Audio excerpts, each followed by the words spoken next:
amigos? Soy Julio Esteban. En este nuevo espacio en el cual participaré más de cerca con ustedes, dándoles el consejo, o poniéndoles mi hombro para que lloren en él, o quizá dándoles una mano cuando la necesiten, o cualquier parte del cuerpo. O sea, echándoles el ojo a sus problemas. Quizá poniendo mis oídos a sus relatos y metiendo mis narices hasta en su pecera. Y bueno, mi primer invitado de esta sección es el señor Luciano. Pásale, Luciano. Buenas. Buenas. Ay, Luciano. Igual que yo ayer en el campo nudista. Luciano Vela. Él es electricista, ¿no es así? Ah, sí, así es. Ay, por cierto, fíjate que en las noches leo cartitas antes de dormir y luego no tengo dónde conectar mi lamparita. ¿No me podrías poner un enchufe en mi recámara? Claro que sí, ceñito. Favor que me haces. O más bien dicho, favor que me vas a hacer. Bueno, entremos de lleno al tema. Yo tengo aquí en mi cartita que me mandaste que se te fue la corriente, ¿no es así? Simón, A ver, platícame, ¿qué fue lo que pasó? pues sí, se me fue la luz y hizo un corto y pues, desde entonces no ha regresado. Ay, pero ¿a poco por eso estás triste? Pues claro, pues, lo que pasa es que quiero mucho a Luz María. Ay, a ver. ¿No que había hecho un corto y se había ido la corriente? Pues sí, pues así, pues, es que la muy corriente se fue a hacer un corto de una película porno. Y después pues la contrataron para hacer el largometraje. Igual que yo, mire, teniendo varios sacos. Ay, ¡Salud! ¡Salud! no tomo, gracias. Ay, es que... Fíjate que tengo como alergia. Ah, Me da sí, alergia sí. cuando veo que... Cuando veo hombres me da alergia. Bueno, te decía... teniendo varios sacos... No le estoy diciendo que se fue la condenada a hacer un largometraje. Sí, no, te iba a decir el chiste de que teniendo varios sacos, el largometraje, igual que... Ay, perdón. Tú con tu dolor y yo con mis chistoretes. Pero ¿sabes qué, animalito de la creación? Tú no pierdas la energía. Y si llegas a hablar con ella, pues no le grites. Trátala con pinzas. Pues es que lo que pasa es que me siento muy apagado, así como de un foco de 25 watts. Ay, por cierto, ¿sabes qué le dijo un foco a otro foco? Que no te vean la cara de Juan. Perdón, se me salió lo que pasa. Discúlpame, mi electricista dorado, es que los chistes me... Pero pues a ver, dígame, ¿qué hago? Ella ya no va a regresar. Mira, calma. Todo es posible. Si luchas por ella y pídele su monofásico. Pero con amor para que no ponga resistencia. Y trátala con tacto. Recuerda que cableando se entiende la gente. Oiga, ¿y si no quiere? No, pues si no quiere, pues mándala a volar a la clavija de su madre. Y recuerden que yo te deseo mucho. Periódicamente y te mando todo lo que me sobra. ¿Qué tal, amigos? ¿Cómo están? Me da mucho gusto estar esta noche con ustedes. Me voy a permitir robarles unos segunditos de su atención para contarles algo muy chistoso. Re chistoso. Me llamo Nato. Renato. Nato Gil Vélez. Renato Regil Rebeles. Estas eran dos hermanas campiranas muy guapas. Re guapas. La más chica estudiaba con beca. Rebeca. La más grande quería estudiar, pero no tenía medios. Remedios. Un día que Remedios llevó sus ovejas al baño, Rebaño. decidió irse del pueblo para formar la banda del Codo. Recodo. Era algo totalmente nuevo la banda que formó. Reformó. Sí, reformó los conciertos. Todos sus fans le hacían peticiones. Repeticiones. una y otra vez se las volvían a pedir, pues sabían que ella no era... Requinto. Eso es, sino vocalista. Por cierto, había una nota musical que le encantaba. Re. Un día llegó un portero Reportero. y le ofreció un trato Retrato. que le haría más famosa, Refamosa. porque la ayudaría en su... Reputación. La llevó frente a su cámara. Recámara. Ella se asustó, se cayó y se cayó tirada. Y él la... Recogió. Y... Y... Reí. Miren, lo que más le gustó a ella fue el... Repito. Estas eran dos hermanas campiranas muy guapas. Re guapas. Él es silvestre. Es grullero. Esta especie existe aquí y en China. Los grulleros son los encargados de cuidar a las grullas. Estas grullas son las que remolcan a las aves mal estacionadas en el pantano. Las grullas esconden un impresionante misterio que solo unos cuantos conocen. Ellas se alimentan de salchichas empanizadas silvestres. La grulla hace muchísimo tiempo en volar desde Pekín hasta el metro Nativitas. Cuando se aparea, la hembra hace su nido. Sí, un sonido como... Y bueno, en Cuba los huevos se ponen muy grandes. Si no me creen, vayan a Cuba. ¡Mira, ahí viene la cigüeña! ¡Ay, la cigüeña, la cigüeña! Este animal tiene una bella estampa pegada en su álbum. Las grullas normalmente son muy fieles a su pareja, aunque hay casos como esta que anda con una pata. Las grullas esconden un impresionante misterio que muchos ignoran. Y entre esos muchos estamos nosotros, que somos unos ignorantes que no tenemos la más mínima idea de tal impresionante misterio. ¡Ja! Sigue viviendo en el pasado, utilizando los servicios de una carnicería, en donde cada vez le dan menos carne por su dinero. Intégrese desde hoy al mundo de la carnicería del año 2000. Sí, porque en Bancarné le damos los servicios del siglo XXI, hoy. La única carnicería con bisteces de interés social, para que usted pueda darle a su familia la oportunidad de conocer la carne de res. Además, somos los únicos que le garantizamos resolver su crédito para compra de aguayón en solo 24 horas. Entre a nuestro autofinanciamiento de filetes mensuales. Y recuerde, en todos nuestros servicios hemos eliminado los intereses, la comisión por apertura, la comisión por aniversario, los pellejos, los huesos y el gordito. Bancarné es el único que garantiza por escrito los intereses más bajos del mercado. Además, al abrir cualquier cuenta, reciba la tarjeta Carné tan pequeña, con la cual podrá tener acceso a todos los carniceros automáticos de todo el país. Para su comodidad, Carné tan pequeña está afiliada al sistema RES de carniceros compartidos. Bancarné es seguridad, porque aquí tendrá siempre intereses congelados. Y al utilizar cualquiera de nuestros servicios participa en sorteos de embutidos, jamones y hasta cabezas de ganado. Bancarné, tenemos ganado su interés. Perdón. Como ustedes ven, el señor Artemio Salas von Frauchen es crítico de cine, mudo, por lo cual yo le serviré de intérprete. El día de hoy Artemio quiere decirles algo,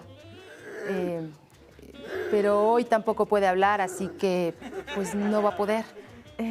Bueno, antes de empezar, quiero decir que, como notarán, el señor Salas von Frauchen viene de una familia que habla con puros ademanes. Sí, su hermano es ademán, su tía también es ademana, él nació en Alemania, en Berlín, para ser precisos. Ahora sí, empezamos. Hola. Hoy. vamos a revisar vamos a revisar la cinta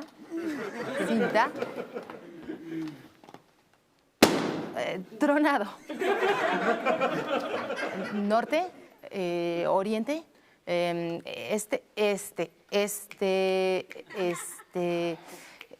iba a decir?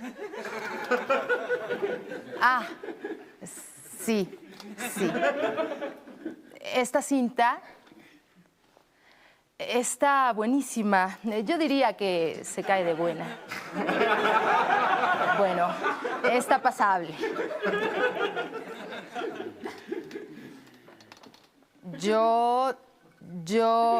Bueno, y además él es tartamudo.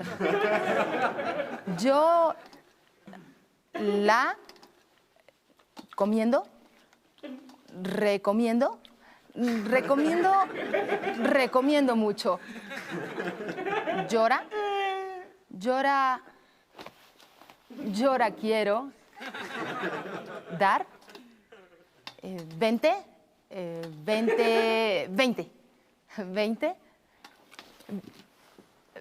pases dobles.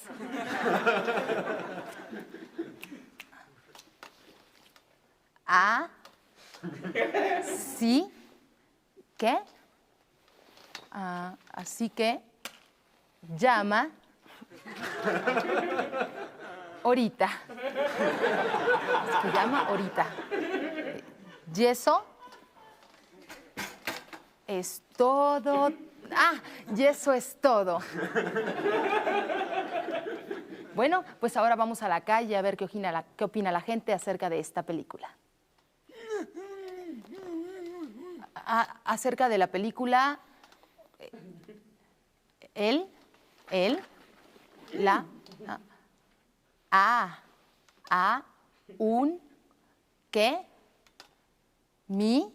aunque mi alma, ya sé, aunque mi alma pene. ¿Qué opina de la película? Dice que se merece la palma. Se refiere a la Palma de Oro de Cannes, seguramente. Que la vio una tras otra, que la vio con Paco Stanley. 4, que se refiere a unos cuatreros, que se dieron una golpiza y luego se siguieron por el camino y vieron estrellitas. Sí, los cuatreros vieron estrellitas. Y dice también que le gustó porque no se anda con rodeos. Él dice que no la pudo ver bien porque le tocaron 3 gordas adelante, pero que es una película de terror y que le achachí, que él también le saca. Él dice que le dio sueño, que se estuvo cabeceando 2.424 veces, sí. Dice que hablan de una cosa y luego de otra y que parece como si todos los actores anduvieran hasta atrás. Que si yo no la he visto, que vaya a verla. ¿Y qué opina de la dirección? Que le da 242 puntos. ¿Cuántas estrellas le da esta cinta? 1, 2, 3, 4. 4. Dice que le da 4 estrellas. ¿No siente que se va muy lenta? No. Dice que se va rapidita. Aunque por otro lado, dice que es una cinta grandiosa, que le recuerda al Gran Chaparral. Si nos puede hablar más acerca de esta cinta. No, dice que ahorita no. Entonces díganos cómo hace Clavillazo. ¡No más! Bueno, para empezar, Eugenio, me fascinas personal y profesionalmente y me pregunto si no es difícil hacer tantos personajes y tantas caritas maravillosas. No, Sharon, no es difícil. Yo creo que cualquiera puede hacerlo, nada más hay que saber concentrarse en algo que te motive. A ver, ponme un ejemplo. Por ejemplo, piensa en cómo te sentirías si yo te dijera que te amo. ¿Qué cara harías? No sé, algo así, tal vez. Ahora, a ver, ¿qué cara harías si yo te besara la orejita? Tal vez haría algo así. Ay, no sé, no lo podría creer. Ya ves, es así de fácil. ¿Qué comes, Eugenio? Una tortita de jamón. Es que no desayuné. ¿Quieres una mordidita? No, la verdad prefiero no comer porque ando suelta de la panza. Ando malita de la panza y si como luego ando volviendo el estómago y me bato toda. Por eso yo tampoco desayuné. ¿Cómo que no desayunaste si traes un garbanzo en el diente? ¿Sin duda que cenaste ayer? Creo que fueron unos frijoles con guauzontles, bien fritos, con bastante cilantro. También me eché unos tacos de buche deliciosos bañados con su atolito de guayaba. Bueno, pero, perdón, sigue con tu entrevista. ¿Conservarás a este personaje que habla medio raro y que dice, cállense, y que también tiene cabello lacio y lentesotes? Ah, ¿te refieres a Armando Hoyos? Sí, él sí va a estar en la serie también. Pero fíjate que ese personaje en particular es un personaje con un humor... con un humor muy fuerte y muy profundo. Como tú en Bajos Instintos. ¿Ah, la viste? Sí, la vi toda. Hasta 2 veces. ¿2 veces? Sí, o sea, la vi una vez, ¿no? Pero como hasta ahí se visco, pues la vi 2 veces. Oye, Eugenio, tienes un personaje que dice, córtale, mi chavo, córtale. Y quiero saber si va a seguir o lo vas a eliminar. Ah, sí, ese es el superportero. Y sí, eventualmente lo tendremos en el programa. Ay, por cierto, Eugenio, hay otro personaje que es bellísimo, pero es rarito. ¿Lo vas a conservar? Ah, no, si es rarito, seguro es Julio Esteban. Sí, lo vamos a tener en el programa, solamente que le vamos a hacer algunos cambios. También tienes el personaje del cocinero y el del diablito, sí. Que es ese mismo. Es tierno y muy chistoso. Es brillantísimo, es muy bueno. Y luego este otro, ¿cómo se llama? Es una actuación brillante. Es un hombre que es muy necio, que tiene el cabello chinito y dice, óigame, no, es que usted me ahorcó, óigame, ¿por qué? Ese es precisamente Eloy Gamenó. Ándale, Eloy sí. Gamenó. Definitivamente él es el que más me gusta, sobre todo cuando dice, óigame, no me ahorque, óigame, sentí que me ahogaba, porque me ahorca. También tiene una fuerza interpretativa que digo, Dios mío, pero qué sensibilidad, óigame, no. Y lo dice con tal fuerza que sale desde adentro y te inunda. Ya quisieran muchos actores de Hollywood tener esa capacidad histriónica para comunicar un sentimiento tan profundo, por favor, Sharon, no sigas porque me apenas. Por cierto, sé que tú también estrenas película esta semana, ¿no? Sí, qué lindo que preguntas. Pasado mañana, viernes, se estrena aquí en México una película impresionante de la Warner que se llama Esfera. Ah, ¿y de qué se trata, Sharon? Se trata de que la gente se divierta y pase un buen rato. Es una película de ciencia ficción en la que comparto créditos con Dustin Hoffman. Y bueno, hay mucha acción. Y como te digo, estará en las salas cinematográficas mexicanas a partir de este viernes 3 de abril. Sharon, no sabes cómo te deseo que te vaya muy bien. Oye, Eugenio, de verdad, gracias por este cachito de tu tiempo. No, pues ahí tengo otro cachito para cuando se te ofrezca. Maravilloso. Oye, Sharon, me da pena decirte esto, pero está retechula, de veras. ¿De veras? Hasta chinita ¿De veras? me pongo. Es cierto. Nunca cambies, amor.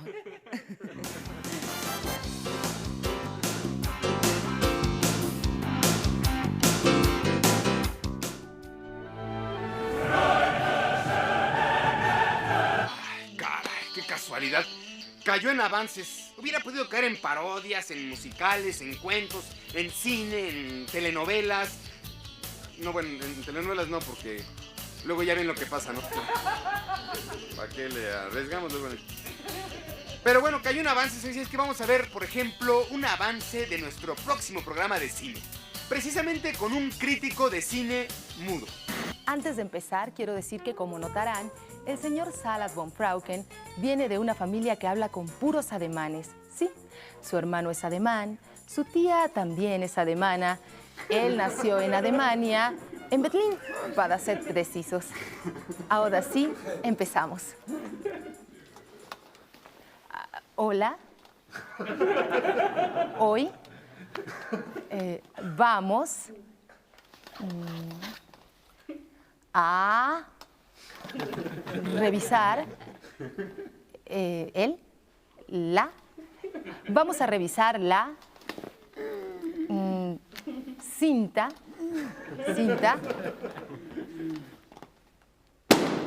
Tronado. Esta cinta está buenísima. Yo diría que se cae de buena. Bueno, está pasable. Bueno, y hay mucha gente que me pregunta por Julio Esteban. Julio Esteban, ese que es puro corazón. Bueno, pues Julio Esteban sigue con nosotros, nada más que de otra manera. Y ahora tiene un acercamiento más fuerte con el cliente. Ya se dedica a darles los consejos, pues personalmente. Y incluso les da no solamente sentimentales, sino también laborales, siempre y cuando sean problemas de cualquier tipo. Sí, porque si es tipa, pues no, no se le da. Aunque bueno, hay casos como este. Pues mira, fíjate que desde que me casé con un compañero de la orquesta, no sé lo que es la paz. Ay, mija, pues vete a Baja California. Ay, discúlpame, fue un chistorín. Bueno, no me digas que tu marido te anda poniendo el corno francés. Ajá, con otra compañera de la orquesta. ¡Me infarto! ¿Pero qué instrumento toca ella? La corneta. Con razón. ¿Y él? Bueno, pues comenzó tocando nada más el triángulo. Así son todos. ¿Y ahora? La viola. ¡Qué brusco! Bueno, y aparte de nuestros famosos personajes, también vamos a tener el típico sketch.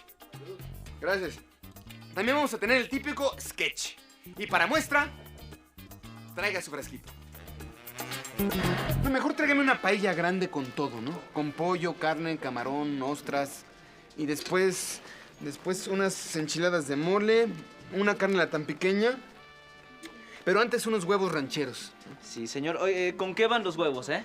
Con H, con H. Enseguida, señor. Gracias, gracias. Oye, pediste demasiado, ¿eh? No te lo vas a acabar. Ay, ayúdame con el abrigo, por favor. ¿Pero por qué te lo quitas si está haciendo frío?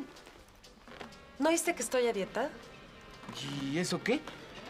Quiero cenar ligero. ¿Y el abrigo pesa?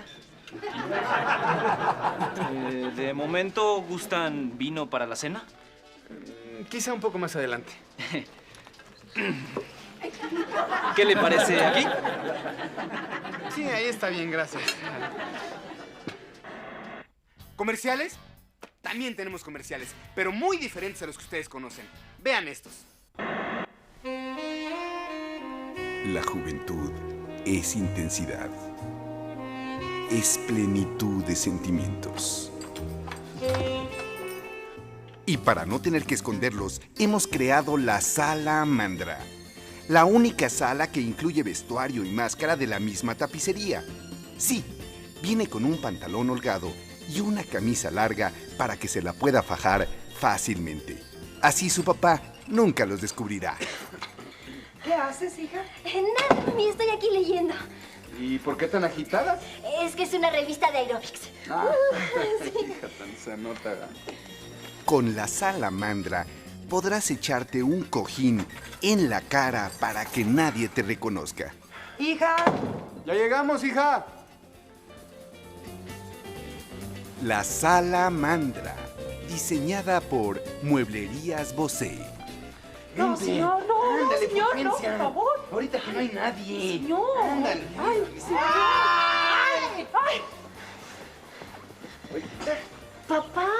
Hija, señor, yerno. ¿No incluye sirvienta?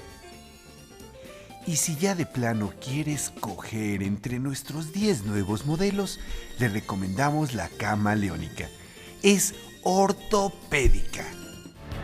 ¿Parodias? Uy, nos encanta parodiar programas. Y parodiar programas, ahí está ese de... Es malísimo. Pero bueno, nosotros parodiamos, por ejemplo, series muy importantes como El Superagente 3.1416. Vean un pedacito. Ah, por cierto, la clave para reconocer al agente 12 es Che Araña. Y recuerda, ten cuidado con lo que digas o con lo que hagas. Calcula cada movimiento, cada paso que des. Che Araña, agente 12. Sí, yo soy el agente 12. Ah, y bueno, ¿cómo sé realmente que usted es el agente 12? A ver, veras. identifíquese. ¿De veras? ¿Quieres que me identifique? Ujú. Bueno. ¡Ah! ¿Ya viste? No, pues yo hasta diría que hasta 12:30.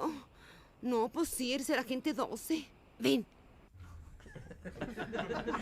Quédate aquí a vigilar mientras yo me disfrazo. No, esto no me odiarían. Esta cinta se despega en 5 segundos. 5, ¡Vámonos, 4... 66! ¡Ahorita! 3, 2, 1... Sí. ¿Y qué tal fotografías? Ah, soy muy bueno fotografiando. ¿Te gusta el espionaje? Claro. ¿Y qué tal espías? Ah, soy muy bueno espiando. ¿Te gusta la computación? Por supuesto. ¿Y qué tal computas?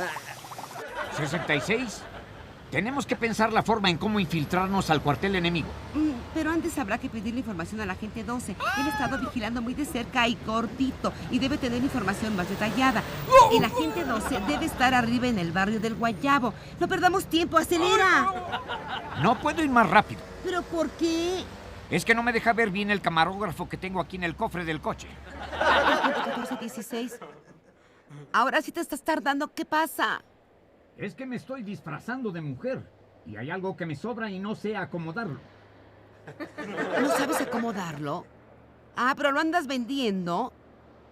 No creo que te lo compren. Va a estar duro, ¿eh? Por eso no lo puedo acomodar. Me agarré un cuerito. ¿Qué tal, eh? ¡Perfecto! Eres igual a la chava de la limpieza. Así te podrás meter a cualquier lugar sin que te digan nada.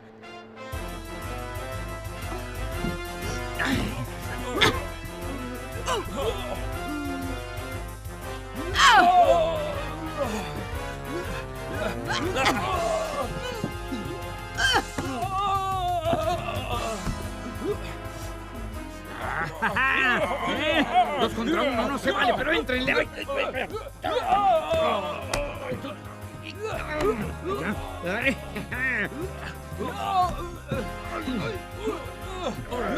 Te falló. ¡Ay! ¡No me muerdas! ¡Ay! Venga, ya se le olvidó que yo la amo. Yo la amo. Ay, no me ame tanto. Mi amor. Mi amor. De Catarina. ¿Por qué te guardas el plumero ahí? Suélteme. También tendremos nuevos personajes como este que ¡Es horrible! ¡Es horrible! se llama el Longe Moco. ¿En qué está? Ah, sí, les iba a empezar a decir de la historia de las almas del purgatorio, que es una historia fea, feona, una historia horripilante, horripilantona, una historia macabra, macabrísima. Bueno, total, que las gemelas ya le ponían dobladillo a sus minifaldas para que se les vieran más largas. Las piernas, no las minifaldas.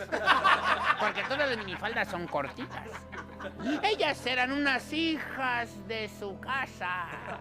Las gemelas Salma del Carmen y Salma Manuela.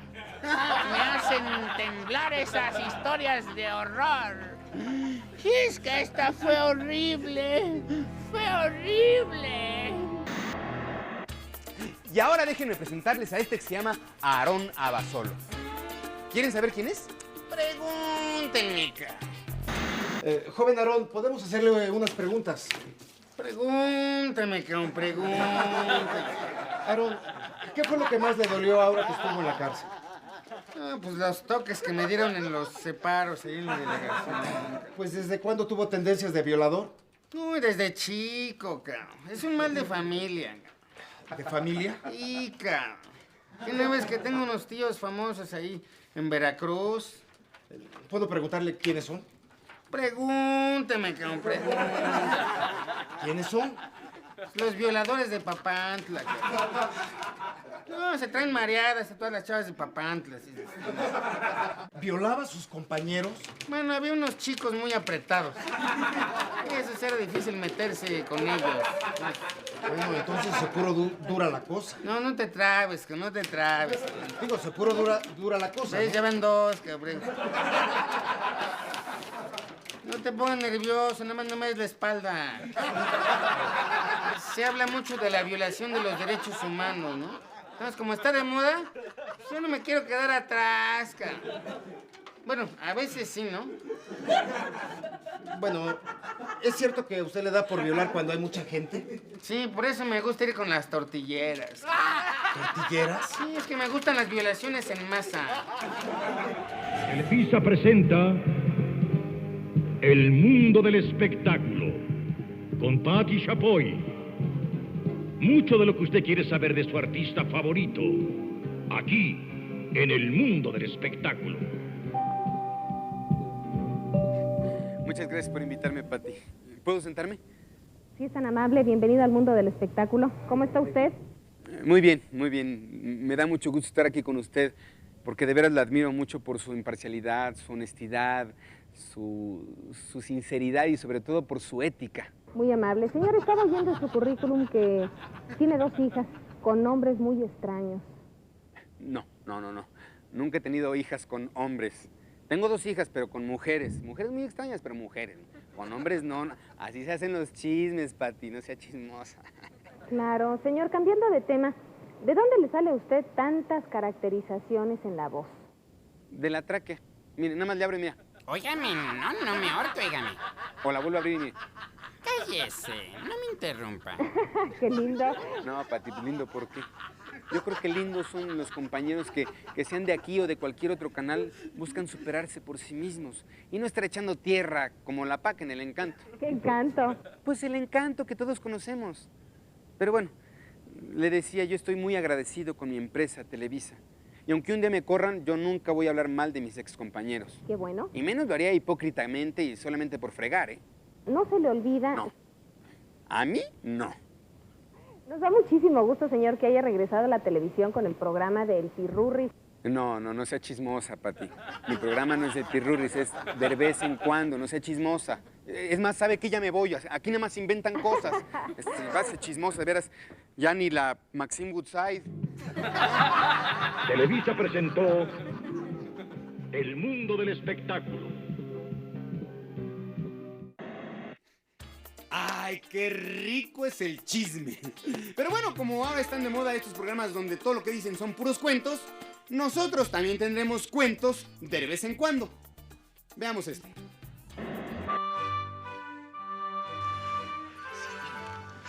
Estás como quieres. Ay, ya se atoró la cubeta. Pues si quieres, yo bajo al pozo y voy por la cubeta.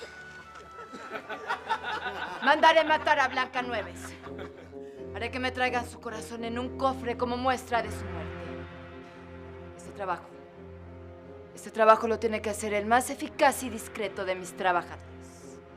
¡Muñoz! ¡Muñoz Rojas! ¡Baja, Blanquita!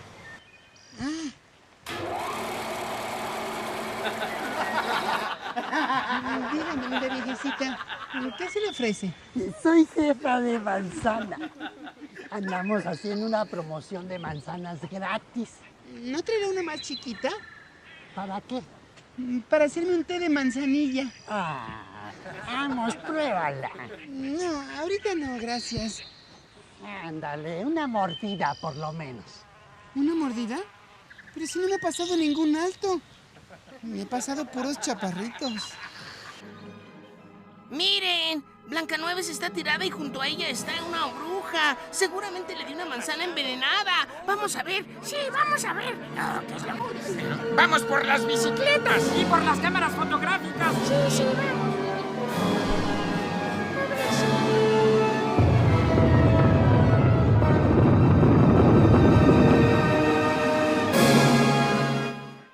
Se fijaron que se nos hace conocida la historia, pero no es la misma.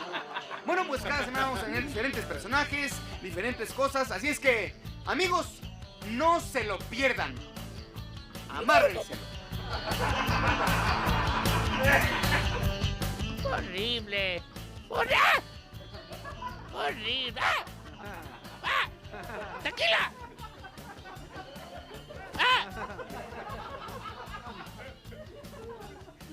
Necesito que me escriban un sketch de un nuevo personaje. Miren, a mí se me orgulle. Si no, orgulle no. Y en Saltillo... No, lo dije mal. Tercera sección de lo que viene. El primer programa nació como nacen las ideas que no piden permiso, una mañana en la que el estudio todavía olía a cables calientes, café requemado y nervios viejos, cuando nadie imaginaba que aquel espacio improvisado terminaría siendo un espejo deformante de todo un país, y Eugenio, con el guión doblado en el bolsillo trasero y una sonrisa que escondía más miedo que seguridad, caminaba por los pasillos de Televisa sintiendo que cada paso resonaba como si anunciara un juicio invisible, porque de vez en cuando no era solo un programa nuevo sino una apuesta arriesgada, un juego de equilibrio entre el humor absurdo y la crítica velada, entre la risa inmediata y la incomodidad que llega después, y mientras los técnicos ajustaban luces y los productores revisaban relojes como si el tiempo fuera un animal a punto de escaparse, él pensaba en todos los personajes que se agolpaban en su cabeza como voces impacientes, esperando su turno para existir frente a una cámara que no perdona pero tampoco olvida. Y así apareció el primer boceto de lo que sería el tono del programa, una mezcla de sketches que parecían caóticos pero que en realidad seguían una lógica interna, la lógica del niño que se burla del rey porque sabe que el rey, en el fondo, también tiene miedo, y ese espíritu impregnó cada rincón del set. Desde el telón que se levantaba con un chirrido casi cómico hasta la música de entrada que sonaba demasiado fuerte, como si quisiera tapar cualquier duda, y cuando la cuenta regresiva empezó, Eugenio recordó las noches en vela escribiendo chistes que no sabía si funcionarían, las discusiones con quienes decían que ese humor no era para la televisión familiar, las risas cómplices de los amigos que apostaron por él cuando no había garantías, solo intuición, y el programa arrancó con una energía torpe pero honesta. Un monólogo inicial que parecía improvisado aunque cada pausa estaba calculada, cada mirada a cámara era una invitación directa al espectador para formar parte del juego. Y en ese instante nació la complicidad que definiría de vez en cuando, porque no se trataba de hacer reír desde arriba sino de reírse junto al público, de compartir el ridículo como un acto de resistencia cotidiana, y el primer sketch estalló como una bomba de confeti, presentando personajes exagerados que hablaban demasiado rápido, que gesticulaban como caricaturas humanas, pero que escondían verdades incómodas bajo capas de absurdo, y el público en el estudio respondió con risas que al principio sonaban tímidas, inseguras, hasta que se volvieron más fuertes, más libres, como si alguien hubiera abierto una ventana, y entre sketch y sketch el programa respiraba, se equivocaba, se corregía en vivo, dejando claro que la imperfección era parte del encanto, que no había una cuarta pared sino un puente frágil que podía romperse en cualquier momento. Y Eugenio lo sabía, lo aprovechaba, miraba a cámara cuando algo fallaba y convertía el error en chiste, transformando la tensión en complicidad. Y así el tiempo pasó más rápido de lo esperado, los minutos se encogieron, y cuando llegó el último segmento, una parodia que mezclaba melodrama con sátira social, el estudio ya estaba entregado, no porque todo hubiera salido perfecto sino porque algo auténtico estaba ocurriendo, algo que no se podía fingir, y al despedirse, con una frase sencilla que sonaba casi casual, Eugenio sintió que el verdadero programa empezaba después, en las salas, en las conversaciones, en la memoria colectiva que decidiría si aquello merecía continuar. Y cuando las luces se apagaron y el silencio volvió a ocupar el estudio, nadie aplaudió de inmediato, hubo un segundo suspendido en el aire, un segundo en el que todos entendieron que habían sido testigos de un comienzo, no de un éxito asegurado sino de una voz que se atrevía a hablar diferente. Y Eugenio, todavía con la sonrisa puesta, cerró los ojos un instante, respiró hondo y pensó que pasara lo que pasara, el primer programa ya había cumplido su función, existir, provocar, abrir la puerta a todo lo que vendría después, como una carcajada lanzada al vacío esperando que alguien, en algún lugar, la devolviera. La resaca del estreno llegó sin pedir permiso, como llegan las consecuencias de una noche intensa, y el día después del primer programa amaneció con llamadas cruzadas, rumores de pasillo y un murmullo constante que recorría los estudios como un viento cargado de opiniones contradictorias, porque de vez en cuando había salido al aire y ahora ya no pertenecía solo a quienes lo habían creado, sino a un público invisible que comentaba, juzgaba y reinterpretaba cada gesto, cada chiste, cada silencio.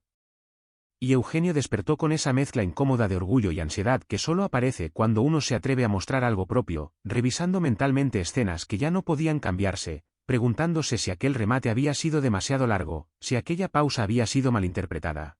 Si ese personaje exagerado había cruzado una línea imaginaria que nadie sabe dónde está hasta que alguien la pisa, y mientras se dirigía de nuevo al canal, la ciudad parecía distinta, como si las calles supieran que algo había ocurrido la noche anterior, aunque nadie lo reconociera abiertamente, y en los camerinos los comentarios se dividían entre risas cómplices y cejas levantadas, entre felicitaciones sinceras y advertencias disfrazadas de consejos, porque el humor, sobre todo el humor que incomoda, siempre despierta defensas, y los productores hablaban de números, de rating, de gráficas que subían y bajaban como electrocardiogramas emocionales, pero Eugenio escuchaba otra cosa, una vibración más sutil, la sensación de que el programa había tocado una fibra que no todos querían reconocer, y en esa tensión se empezó a gestar la verdadera identidad del show, no como un producto pulido sino como un organismo vivo que reaccionaba a su entorno, adaptándose sin perder su esencia. Y la sala de escritores se convirtió en un laboratorio improvisado donde las ideas chocaban unas con otras, descartando lo obvio, exagerando lo cotidiano, buscando siempre ese punto exacto donde la risa se convierte en espejo, y surgieron nuevos personajes, algunos más absurdos, otros peligrosamente cercanos a la realidad, figuras que parecían caricaturas pero que hablaban con frases escuchadas 1000 veces en la calle, en la televisión, en la política, y el equipo debatía hasta donde podían llegar sin perder la complicidad del público, sin traicionar esa promesa implícita del primer programa, decir lo que otros piensan pero no se atreven a formular en voz alta, y mientras tanto, afuera, las reacciones empezaban a filtrarse, llamadas de amigos que habían visto el estreno, mensajes ambiguos de conocidos que no sabían si reír o preocuparse, comentarios de espectadores que decían haberse reconocido en el caos humorístico del programa, y también críticas que señalaban exceso, irreverencia, falta de respeto. Palabras grandes para describir algo tan simple como una risa incómoda, y Eugenio entendió entonces que la verdadera prueba no era el primer programa sino el segundo, porque el estreno siempre tiene el beneficio de la curiosidad, pero la continuidad exige convicción, exige saber quién eres cuando la novedad se desvanece, y esa noche, durante el ensayo general, el ambiente era distinto, más concentrado, menos ingenuo, como si todos supieran que ya no había excusas, que ahora el programa debía sostenerse por sí mismo, y los sketches se afinaban con mayor precisión, las pausas se medían con cuidado, no para suavizar el golpe sino para hacerlo más certero, y en medio de ese proceso apareció el miedo a repetirse, a caer en fórmulas fáciles, y Eugenio luchó contra esa tentación, recordándose que el humor que nace del miedo termina siendo decorativo, y que de vez en cuando había nacido precisamente para incomodar con una sonrisa, para jugar en ese límite inestable entre lo permitido y lo necesario. Y cuando las cámaras volvieron a encenderse para el segundo programa, ya no había sorpresa sino expectativa, un silencio previo más denso, más consciente, y Eugenio salió a escena con una energía distinta, menos nerviosa, más desafiante, como quien sabe que no puede complacer a todos y decide no intentarlo, y el público respondió de otra manera, con risas más rápidas, con aplausos más seguros, pero también con silencios significativos, esos silencios que pesan más que cualquier carcajada. Y el programa avanzó como una conversación honesta que a veces se traba, que a veces se acelera, pero que no se detiene, y al final, cuando las luces se apagaron de nuevo, nadie dudó en aplaudir, no porque todo hubiera sido perfecto sino porque el camino estaba claro, y Eugenio entendió que la resaca del estreno no era cansancio sino claridad, la certeza de que aquel programa no podía ni debía gustar a todos, porque su función era otra, más incómoda, más necesaria, y mientras salía del estudio, con la noche abrazando la ciudad, pensó que lo más difícil apenas comenzaba, porque ahora ya no se trataba de demostrar que podía hacerlo, sino de decidir hasta dónde estaba dispuesto a llegar sin dejar de reconocerse en cada risa provocada. Los personajes toman forma no de golpe sino como se forman los recuerdos colectivos, lentamente, a base de repetición, de pequeños detalles que se fijan en la mente del público casi sin que éste se dé cuenta, y después del segundo programa de vez en cuando empezó a adquirir una estructura interna que nadie había planeado del todo. Porque cada sketch exitoso dejaba una estela, una expectativa silenciosa, y Eugenio comprendió que el verdadero corazón del programa no estaba solo en los chistes aislados sino en esas criaturas exageradas que comenzaban a respirar por sí mismas, personajes que ya no pertenecían únicamente al guión sino a la imaginación del espectador, y en las juntas creativas se hablaba de ellos como si fueran personas reales, con defectos, manías y límites propios, discutiendo qué harían, qué no harían, cómo reaccionarían ante situaciones nuevas, porque el público ya los reconocía, ya esperaba algo específico de cada uno, y esa familiaridad era un arma de doble filo.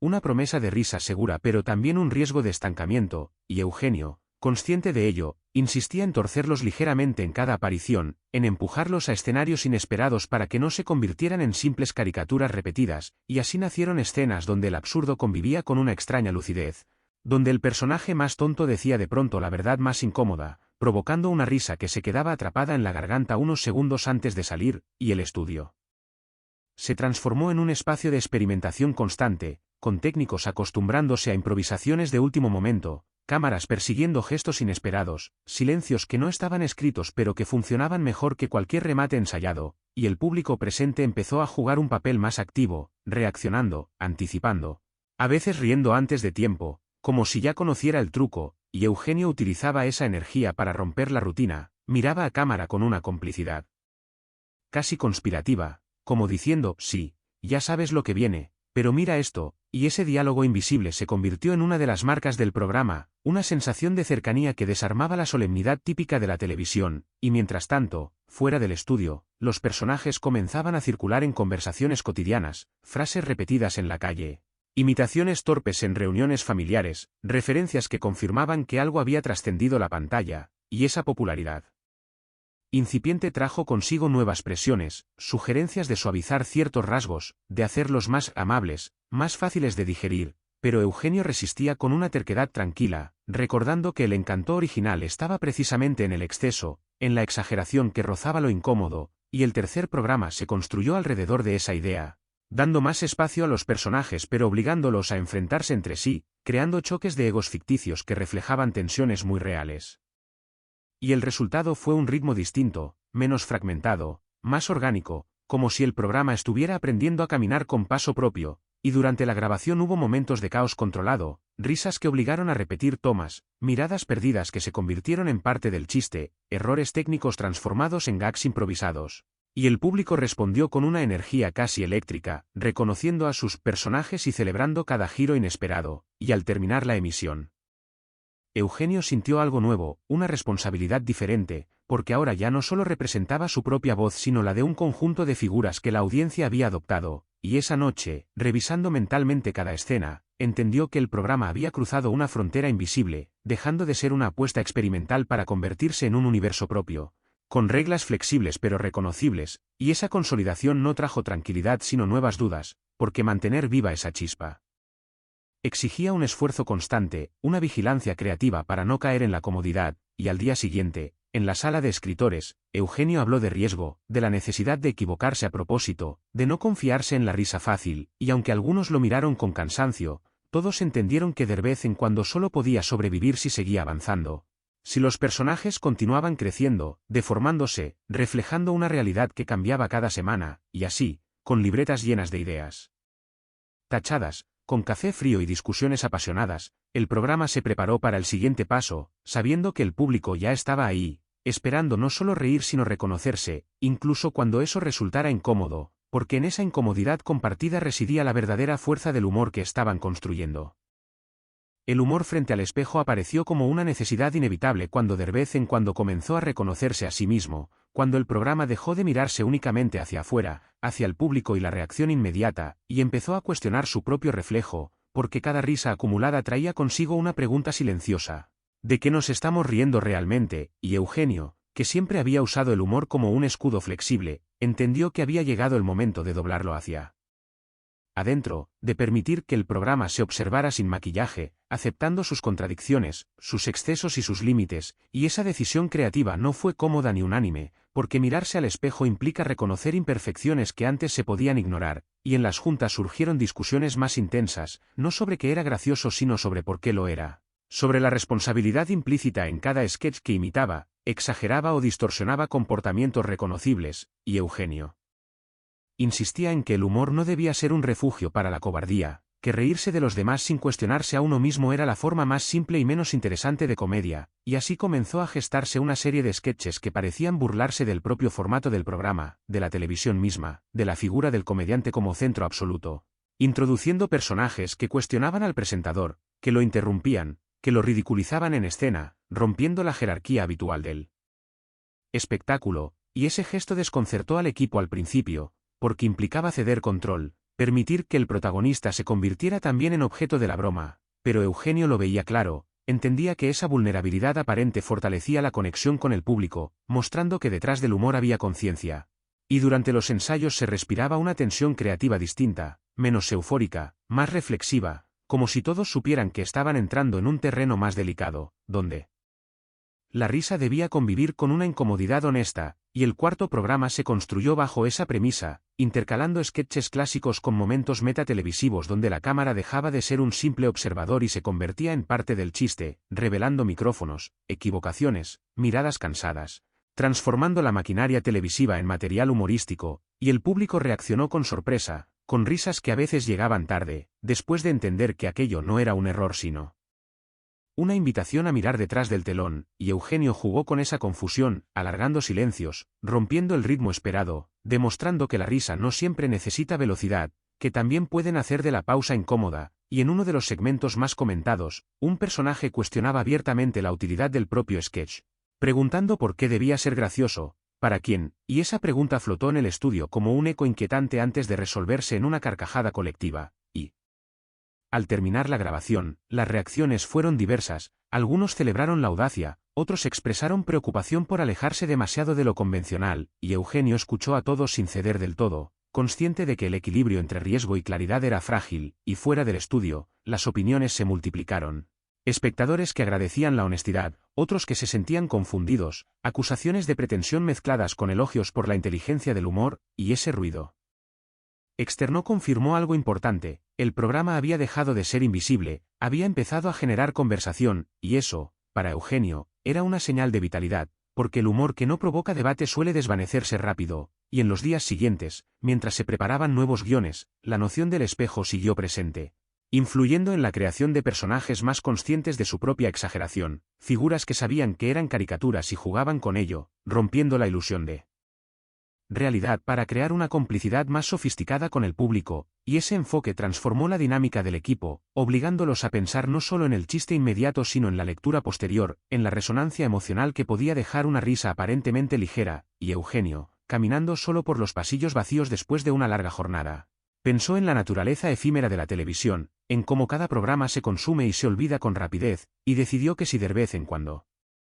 debía desaparecer algún día, al menos dejaría una huella, una sensación de haber sido honesto consigo mismo, y el cuarto programa cerró con una despedida que parecía igual a las anteriores pero que escondía una declaración silenciosa: el humor no solo sirve para evadir la realidad, también puede reflejarla, deformarla y devolverla al espectador para que la observe con una sonrisa incómoda, y en ese gesto, aparentemente simple, el programa consolidó una identidad más profunda, menos complaciente, más consciente, preparándose para enfrentar reacciones más intensas, críticas más duras y, sobre todo, la responsabilidad de seguir siendo fiel a esa mirada crítica sin perder la ligereza que lo había hecho nacer, porque el verdadero reto apenas comenzaba cuando el espejo dejaba de ser un objeto externo y se convertía en parte inseparable del escenario.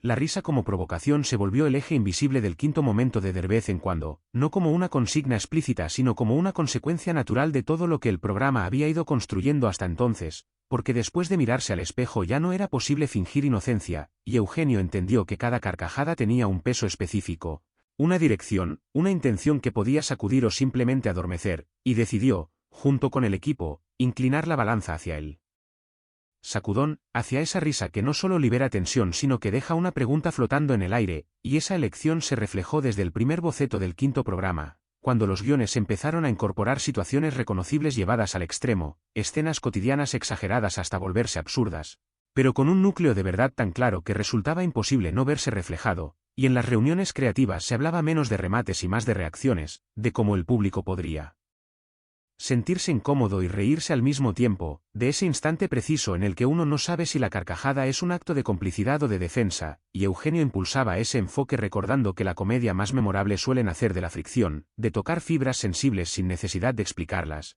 Y así surgieron sketches donde los personajes discutían sobre cosas aparentemente triviales que en realidad escondían conflictos más profundos, ambiciones, hipocresías, miedos colectivos, y el humor funcionaba como una lupa deformante que ampliaba esas contradicciones hasta hacerlas visibles, y durante los ensayos, el ambiente se cargó de una energía nerviosa, no por inseguridad sino por anticipación, como si todos supieran que estaban cruzando una línea invisible, no prohibida pero sí incómoda, y el público en el estudio, seleccionado sin saber exactamente lo que iba a presenciar, reaccionó con una mezcla fascinante de risas explosivas y silencios densos, silencios que duraban lo suficiente para que alguien dudara y luego se riera más fuerte, como si necesitara permiso para hacerlo, y Eugenio observaba esas reacciones con atención casi científica, ajustando tiempos, miradas, pausas, entendiendo que la provocación no está en el grito sino en la insinuación, y el programa avanzó con un ritmo calculadamente irregular, alternando momentos de humor directo con otros más incómodos, obligando al espectador a mantenerse alerta, a no acomodarse del todo, y uno de los segmentos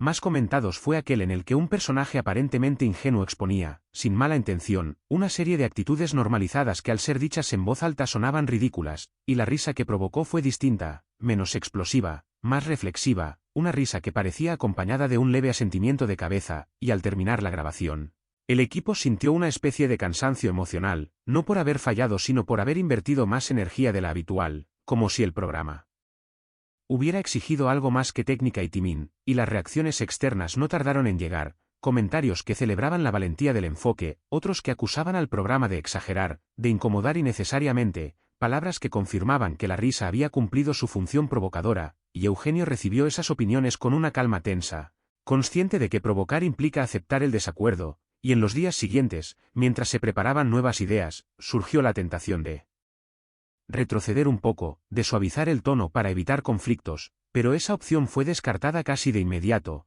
porque el equipo entendió que la identidad del programa ya se había definido en ese filo, y renunciar a él sería traicionar lo construido, y así, el quinto programa quedó marcado como un punto de inflexión.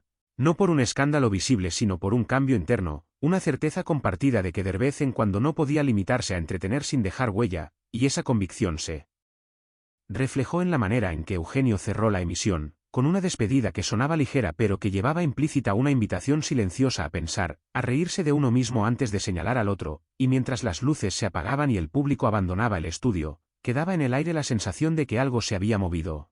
No de forma espectacular pero sí profunda, como cuando una broma revela una verdad incómoda y ya no se puede volver atrás, y Eugenio, caminando de nuevo por los pasillos, sintió que la risa, esa herramienta aparentemente simple, se había convertido en el lenguaje más directo para decir lo que muchos evitaban formular, y que aceptar ese rol implicaba riesgos, desgaste y críticas, pero también la posibilidad de crear un humor que no se disuelve al terminar el programa, sino que acompaña al espectador, como una pregunta disfrazada de carcajada. El límite invisible empezó a sentirse con claridad a partir del sexto tramo de vez en cuando, no como una barrera explícita impuesta desde fuera sino como una presencia constante, casi psicológica, que se manifestaba en miradas cautelosas, en silencios previos a ciertas decisiones creativas, en la pregunta recurrente de hasta dónde se podía empujar una idea sin que dejara de ser humor para convertirse en algo más difícil de sostener, y Eugenio, lejos de huir de esa sensación, decidió convertirla en materia prima, porque entendió que todo programa que aspira a perdurar debe dialogar con sus propios límites, reconocerlos, tensarlos, cuando es posible, atravesarlos con inteligencia, y en las reuniones previas al sexto programa esa noción flotaba como una sombra productiva, impulsando debates más intensos que nunca, no sobre censura explícita sino sobre autocensura, sobre el miedo a perder apoyo, a incomodar a quienes hasta entonces habían reído sin reservas, y Eugenio planteó la idea de que el verdadero límite no estaba en los temas sino en la honestidad del enfoque, en si la risa nacía de una observación genuina o de un golpe fácil, y esa reflexión se tradujo en sketches que jugaban deliberadamente con la ambigüedad,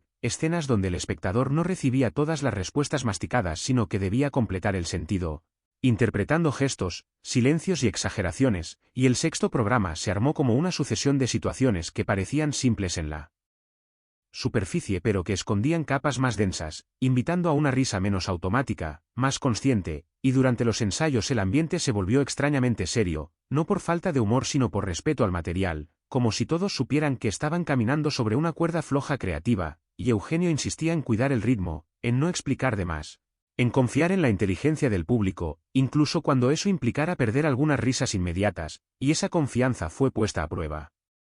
Durante la grabación, cuando ciertos segmentos provocaron reacciones dispares, risas aisladas mezcladas con silencios largos, miradas entre el público buscando complicidad antes de soltarse a reír, y lejos de incomodarse, Eugenio aprovechó esa energía incierta, jugando con ella, alargando momentos, mirando a cámara como si compartiera la duda, y ese gesto humano, casi frágil, reforzó la conexión con quienes entendían el juego, y al mismo tiempo dejó claro que el programa no buscaba unanimidad.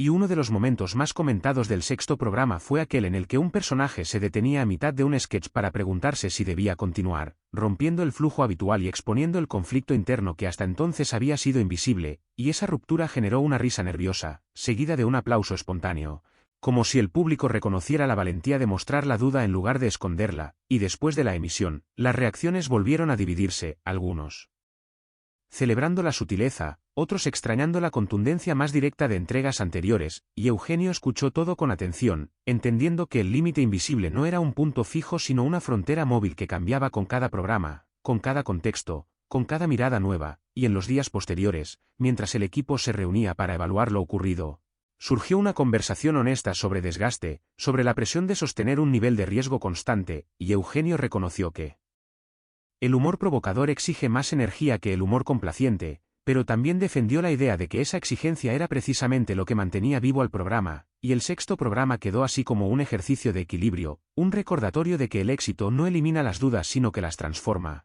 y que cada risa conseguida en ese terreno incierto tenía un valor distinto, más profundo, y caminando solo al final de una jornada larga, Eugenio pensó en la naturaleza cambiante del límite, en cómo lo que hoy parece arriesgado mañana puede volverse convencional, y en la necesidad constante de reinventar no solo los personajes sino la mirada desde la cual se observa la realidad, y entendió que de vez en cuando había entrado en una etapa donde ya no bastaba con sorprender, ahora debía sostener una conversación continua con su propio riesgo, aceptando que no todos los pasos serían firmes, que algunos provocarían tropiezos visibles, pero que en esa vulnerabilidad residía una verdad esencial del humor, su capacidad de avanzar incluso cuando no hay garantías, apoyándose en la intuición, en la complicidad del público y en la convicción de que reír, cuando se hace desde la honestidad, siempre implica cruzar algún límite, aunque éste no tenga nombre ni forma definida.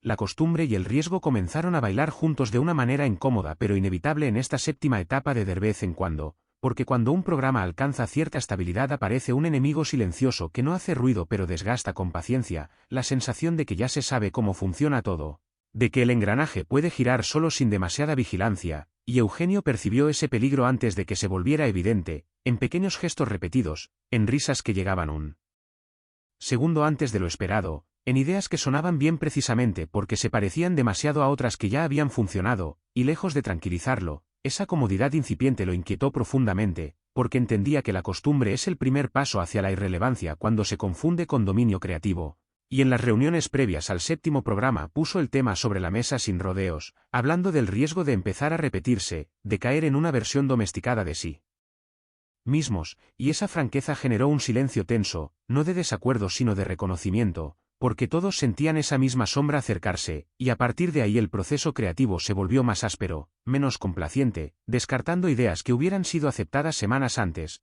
cuestionando chistes que provocaban risa inmediata pero carecían de filo, y Eugenio insistía en que el público no debía sentir que el programa se estaba acomodando, que la sorpresa no podía convertirse en rutina, y esa exigencia elevó el nivel de tensión en el equipo, provocando discusiones más duras, egos lastimados, momentos de cansancio acumulado, pero también una energía renovada, porque el riesgo, cuando se asume conscientemente, despierta una atención distinta, una vigilancia creativa que obliga a escuchar de nuevo, a mirar con ojos menos confiados.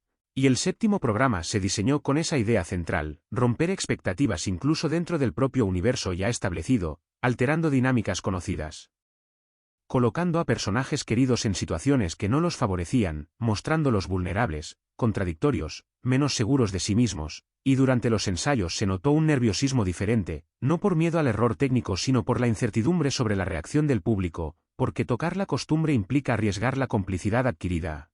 Y cuando las cámaras se encendieron, el ambiente en el estudio estaba cargado de una expectativa rara, como si algo importante estuviera a punto de definirse, y Eugenio salió a escena con una energía más contenida, menos explosiva, permitiéndose pausas más largas, silencios que parecían desafiar al público a acompañarlo sin garantías, y los primeros sketches generaron risas desiguales, algunas inmediatas, otras retardadas, y esa irregularidad, lejos de ser un problema, se convirtió en parte del lenguaje del programa, una señal de que algo se estaba moviendo, y en uno de los segmentos más arriesgados, un personaje rompía su propia lógica habitual, actuando de manera inesperada, casi incoherente, y esa ruptura provocó primero desconcierto y luego una risa liberadora, como si el público agradeciera no saber exactamente qué esperar, y Eugenio observaba esas reacciones con atención concentrada, entendiendo que el riesgo no siempre se manifiesta como shock, a veces se infiltra lentamente, alterando percepciones sin anunciarse, y al finalizar la grabación, el cansancio era evidente,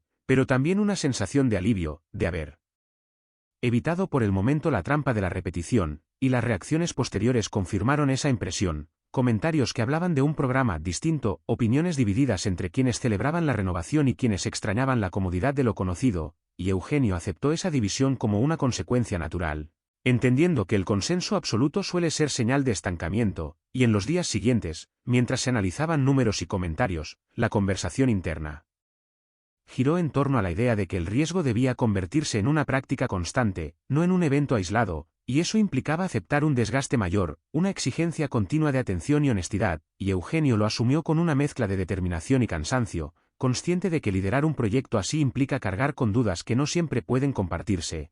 Y caminando una noche por el estudio vacío, recordó el nerviosismo del primer programa, esa sensación de no saber si algo funcionaría, y entendió que, en el fondo, ese estado de incertidumbre era el motor que debía preservarse, incluso cuando el programa ya tenía nombre, público y expectativas, porque la costumbre puede ser un refugio cómodo, pero el humor que aspira a decir algo más profundo necesita vivir cerca del riesgo, alimentarse de él. Y el séptimo programa cerró con esa sensación ambigua, la de haber avanzado sin garantías, la de haber elegido el camino menos seguro a propósito, y Eugenio supo que, mientras esa elección siguiera siendo consciente, de vez en cuando mantendría viva su esencia, no como un producto fijo sino como un proceso en constante movimiento, dispuesto a incomodar, a fallar, a reinventarse, porque en esa fragilidad persistente residía la única forma honesta de seguir haciendo reír sin traicionarse.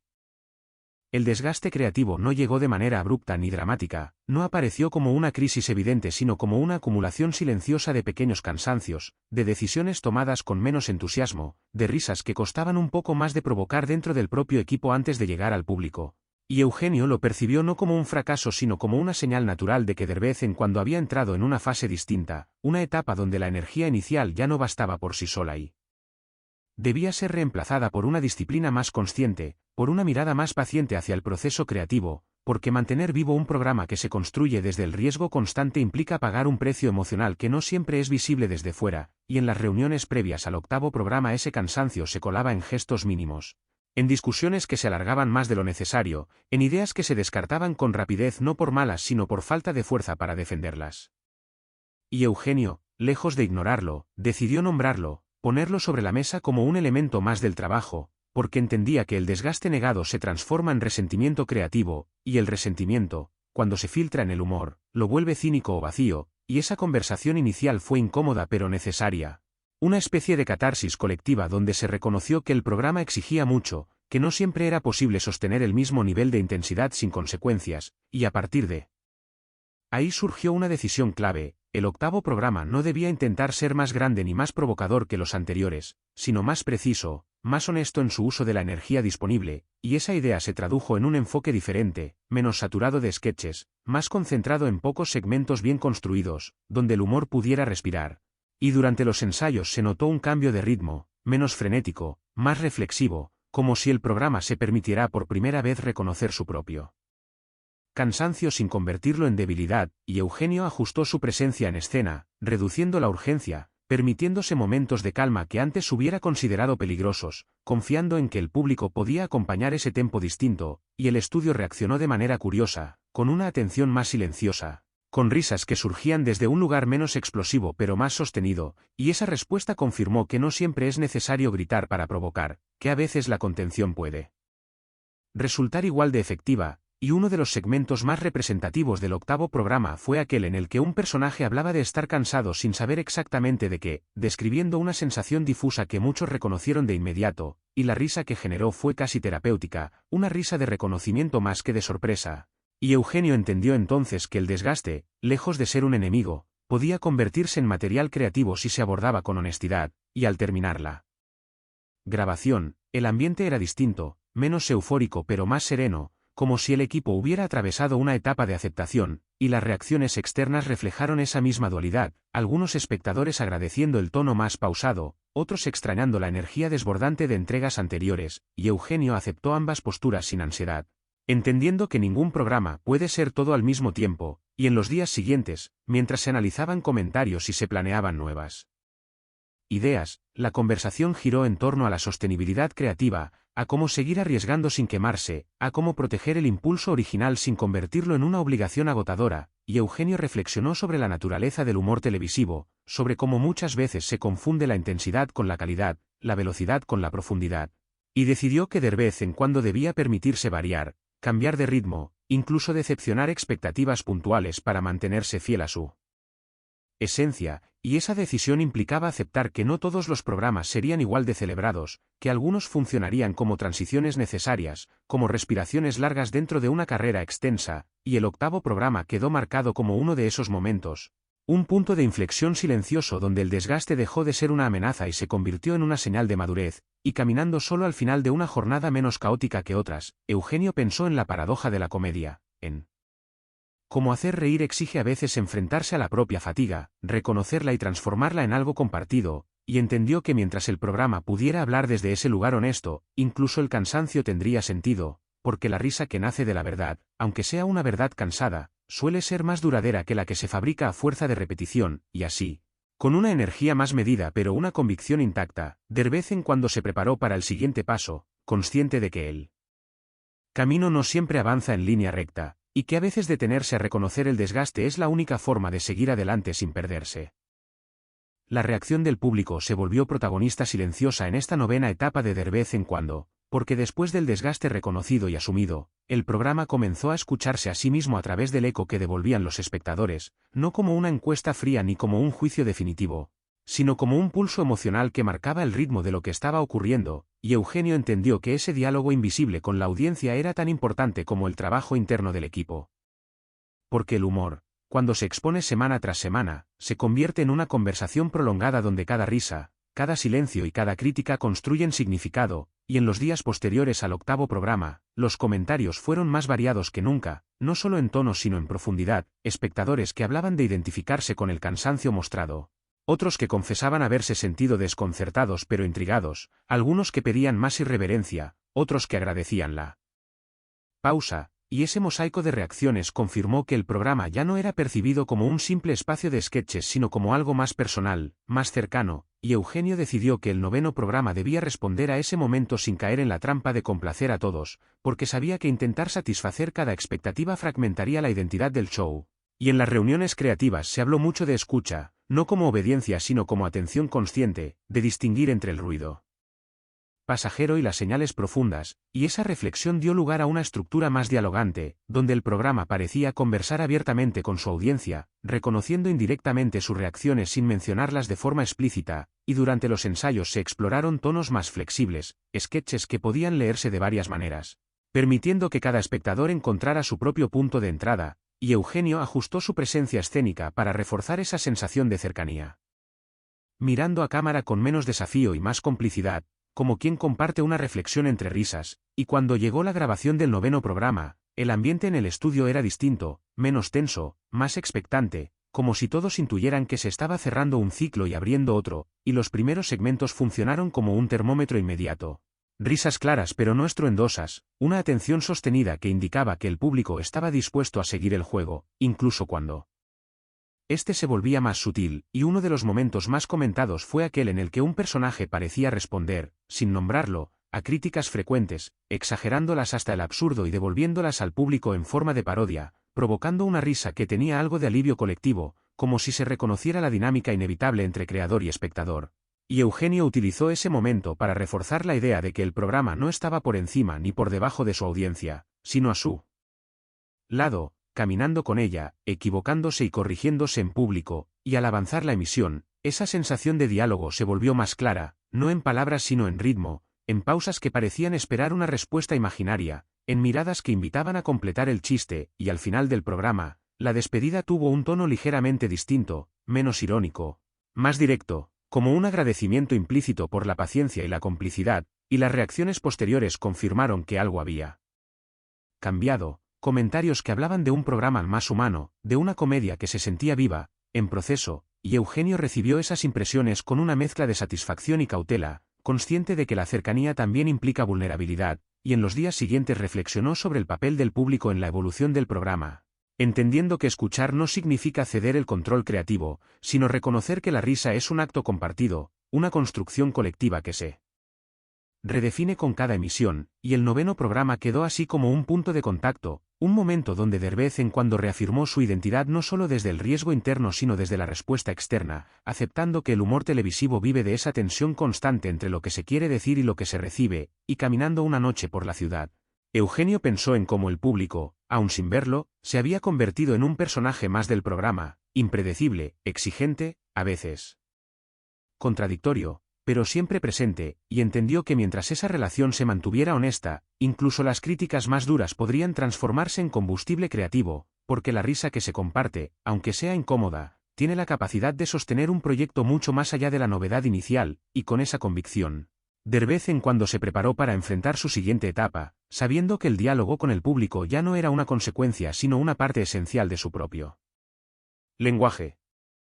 La presión del éxito se manifestó de forma silenciosa pero constante en esta 10ª etapa de vez en cuando, porque cuando un programa deja de ser una promesa y se convierte en una referencia, el peso de lo logrado empieza a sentirse como una sombra persistente que acompaña cada decisión creativa. Y Eugenio lo notó en la manera en que las expectativas externas comenzaron a filtrarse en el proceso interno, no como órdenes explícitas sino como sugerencias repetidas, como recordatorios de que ahora había algo que proteger, una imagen, un lugar ganado. Y esa presión, lejos de tranquilizar, tensaba el ambiente creativo, porque el éxito suele venir acompañado de una paradoja incómoda, aquello que te dio libertad al inicio puede empezar a limitarte cuando se convierte en estándar, y en las reuniones previas al 10º programa esa sensación estaba presente, en comentarios aparentemente inocentes sobre no perder lo que funciona, en la tentación de repetir fórmulas que ya habían demostrado eficacia, y Eugenio percibió ese riesgo con claridad, consciente de que el éxito mal gestionado puede convertirse en una forma sutil de censura, no impuesta desde fuera sino cultivada desde el miedo a decepcionar, y decidió enfrentar esa presión no negándola sino incorporándola al discurso creativo, aceptando que el programa ya no hablaba desde la marginalidad sino desde un lugar visible, observado, y esa visibilidad implicaba una responsabilidad distinta, y el 10º programa se planteó como una reflexión indirecta sobre esa nueva posición, con sketches que abordaban el tema del reconocimiento, de la fama cotidiana, de la sensación de ser observado incluso cuando uno intenta actuar con normalidad, y durante los ensayos se notó una mezcla de entusiasmo y cautela, como si todos supieran que estaban tocando un nervio sensible.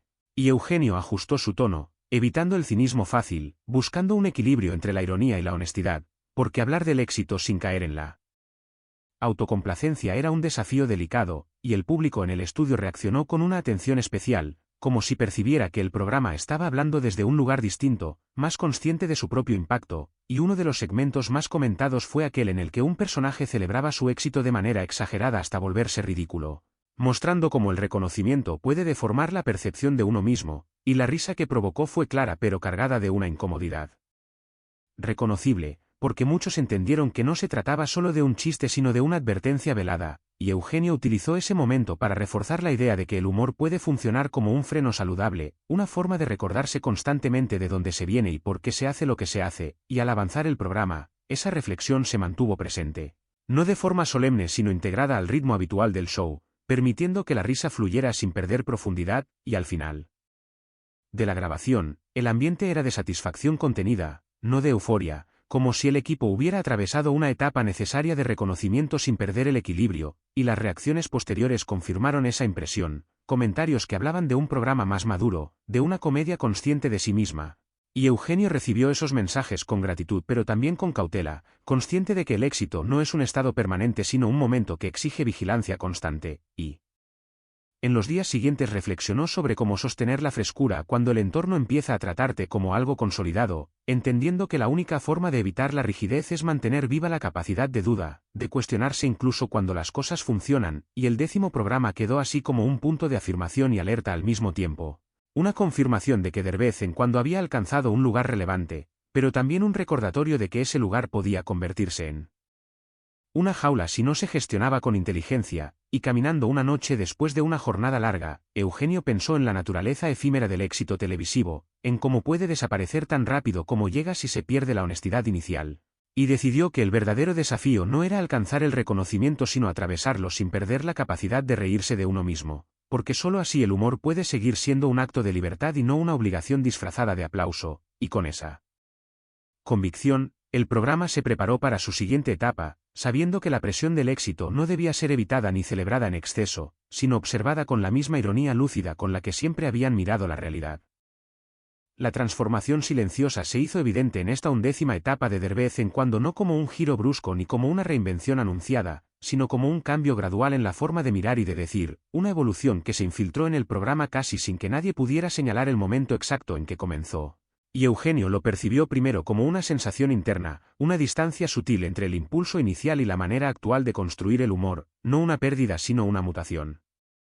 Inevitable cuando un proyecto se prolonga en el tiempo y acumula experiencia, expectativas y memoria colectiva, y esa conciencia marcó el tono de las reuniones previas al 11º programa, donde ya no se hablaba solo de riesgo o de éxito, sino de sentido, de la necesidad de entender qué estaba diciendo el programa ahora, después de todo lo recorrido. Y Eugenio planteó una pregunta simple pero profunda, ¿en qué nos estamos convirtiendo, no desde la nostalgia sino desde la curiosidad? Y esa pregunta abrió un espacio creativo distinto, menos impulsivo, más reflexivo, donde las ideas se analizaban no solo por su potencial humorístico inmediato sino por la imagen global que proyectaban, y el 11º programa se diseñó como un tejido de escenas que dialogaban entre sí de manera más orgánica, menos fragmentada. Como si el show estuviera aprendiendo a confiar en su propia continuidad, y durante los ensayos se notó un cambio de actitud, menos ansiedad por sorprender, más atención al detalle, al matiz, al subtexto, y Eugenio ajustó su presencia escénica para reflejar esa transformación, con un humor ligeramente más contenido, más irónico que explosivo, sin perder la chispa pero modulándola, y el público en el estudio reaccionó con una escucha distinta, risas más espaciadas pero más profundas, como si entendieran que el programa ya no buscaba únicamente el impacto inmediato sino una resonancia más duradera, y uno de los segmentos más representativos fue aquel en el que un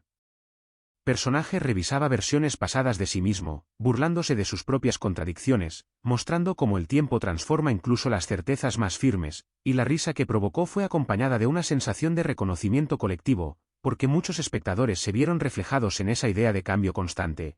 Y Eugenio aprovechó ese momento para reforzar la noción de que la comedia también puede ser un registro del paso del tiempo, una forma de documentar cómo evolucionan las miradas sin necesidad de solemnidad, y a medida que avanzaba el programa, esa transformación silenciosa se volvía más evidente, no en un mensaje explícito sino en el ritmo, en la manera de encadenar escenas, en la confianza de no subrayar cada chiste, y al finalizar la grabación, el ambiente era de una calma extraña, no de agotamiento ni de euforia, sino de aceptación, como si el equipo hubiera comprendido que el programa había entrado en una etapa de madurez, y las reacciones posteriores reflejaron esa percepción, comentarios que hablaban de un humor más fino, más reflexivo, algunos que extrañaban la energía desbordante de los inicios, otros que celebraban la evolución, y Eugenio recibió esas opiniones con serenidad, consciente de que toda transformación implica dejar algo atrás. Y en los días siguientes reflexionó sobre la naturaleza de esa pérdida aparente, entendiendo que no se trataba de abandonar la esencia sino de permitirle cambiar de forma, de adaptarse a un contexto distinto, y el 11º programa quedó así como un testimonio de esa transición, una prueba de que Derbez en cuando podía seguir siendo fiel a sí mismo sin permanecer estático, y caminando una noche por los pasillos del estudio, Eugenio pensó en cómo el humor, cuando se repite sin reflexión, se vuelve ruido, pero cuando se transforma con honestidad puede seguir siendo relevante incluso en la quietud, y entendió que esta etapa no era un cierre sino una preparación, una pausa reflexiva antes del siguiente movimiento, porque toda transformación silenciosa necesita tiempo para ser comprendida, y con esa certeza, el programa se encaminó hacia su siguiente y último tramo de este ciclo, no con la urgencia de demostrar nada, sino con la tranquilidad de haber llegado a un lugar donde el humor podía mirar atrás sin nostalgia excesiva y hacia adelante sin miedo, aceptando que cambiar no es traicionar lo que se fue, sino confirmar que sigue vivo. El primer programa, otra vez, no como un regreso literal ni como un ejercicio de nostalgia fácil, sino como una idea circular que se impuso de manera natural al llegar a este punto final de Derbez en cuando, porque después de todo el recorrido, de los riesgos asumidos, del desgaste, del éxito, de la transformación silenciosa, Eugenio entendió que cerrar este ciclo implicaba volver simbólicamente al origen, no para repetirlo sino para mirarlo con otros ojos, con la experiencia acumulada que solo el tiempo y la exposición constante pueden otorgar, y esa conciencia marcó el tono del 12º programa, concebido no como un final explícito sino como una reflexión disfrazada de comedia, donde cada elemento parecía dialogar con aquel primer día lleno de nervios, intuición y una risa lanzada al vacío. Y en las reuniones previas no se habló de despedidas ni de balances formales, sino de memoria, de cómo el programa se había ido construyendo semana tras semana como un organismo vivo, y Eugenio propuso una idea simple pero poderosa: actuar como si este fuera un primer programa hecho por alguien que ya sabe lo que implica estar ahí, y esa premisa dio lugar a sketches que retomaban gestos, estructuras y situaciones iniciales, pero deformadas por la experiencia, conscientes de su propio recorrido. Y durante los ensayos se respiraba una mezcla extraña de calma y atención plena, como si todos entendieran que no era necesario forzar nada, que el peso simbólico del momento ya estaba presente. Y Eugenio ajustó su presencia escénica con una serenidad particular, menos preocupada por el impacto inmediato y más enfocada en la coherencia interna, y cuando las cámaras se encendieron para este último programa del ciclo, el ambiente en el estudio tenía algo distinto, no de solemnidad, sino de escucha profunda.